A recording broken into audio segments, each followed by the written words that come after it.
UNO की security council की जानिब से ऑनलाइन ओपन डिबेट रखी गई, जो खासकर इसराइल और फ़लस्तीन की जानिब से हो रहे तशद्दुद पर कैसे कंट्रोल करें, इस पर बहस हुई।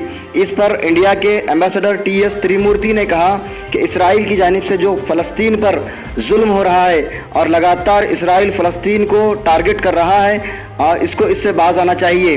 और हिंदुस्तान ने यह भी कहा कि हमास की जानिब से जो इसराइल पर रॉकेट बरसाए जा रहे हैं वो भी गलत है। दोनों ममालिक एक दूसरे पर किए जा रहे हमले से रुकना होगा और ना बहुत बड़ा नुकसान हो सकता है। इंडियन एम्बेसडर ने हिंदुस्तान के मशहूर सूफ़ी हज़रत बाबा फरीद शकरगंज रहमतुल्लाह अलैह का हवाला देते हुए कहा कि हज़रत का ताल्लुक़ फ़लस्तीन से है और हर साल कई इंडियंस इस मुक़द्दस मुक़ाम फ़लस्तीन को जाते हैं। I thank Special Coordinator Tor Wennesland for his briefing. I also welcome all dignitaries to this open debate. The Security Council held 2 closed meetings on the developments earlier this week. In both these meetings, we had expressed our deep concern over the violence in Jerusalem, especially on Haram al-Sharif, Temple Mount during the holy month of Ramadan, and about the possible eviction process in Sheikh Jarrah and Silwan neighborhood in East Jerusalem, an area which is part of an arrangement facilitated by the UN.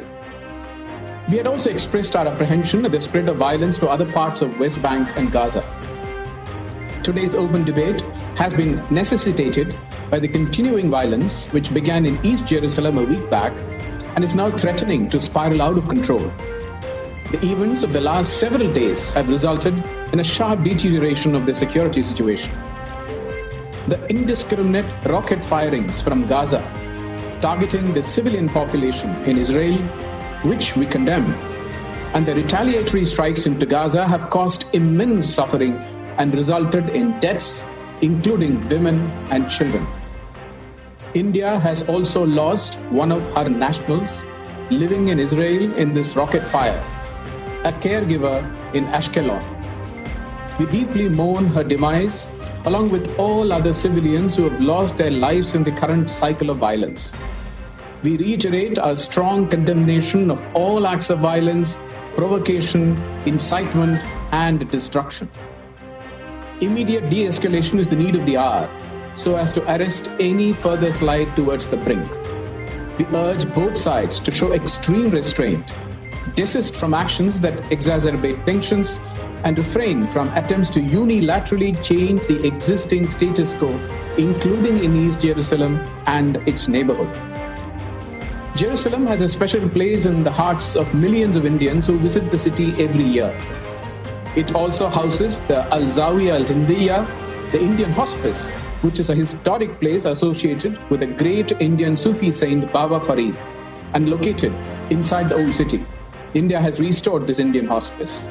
The historic status quo at the holy places of Jerusalem, including the Haram al-Sharif Temple Mount, must be respected.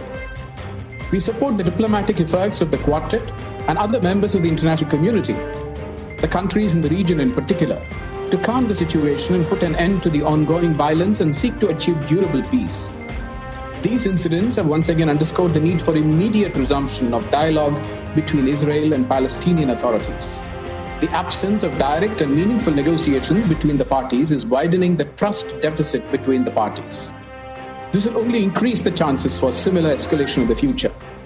We believe that every effort should be made to create conducive conditions for resumption of talks between Israel and Palestine. In conclusion, I reiterate India's strong support to the just Palestinian cause and its unwavering commitment to the two-state solution. I thank you, Mr. President.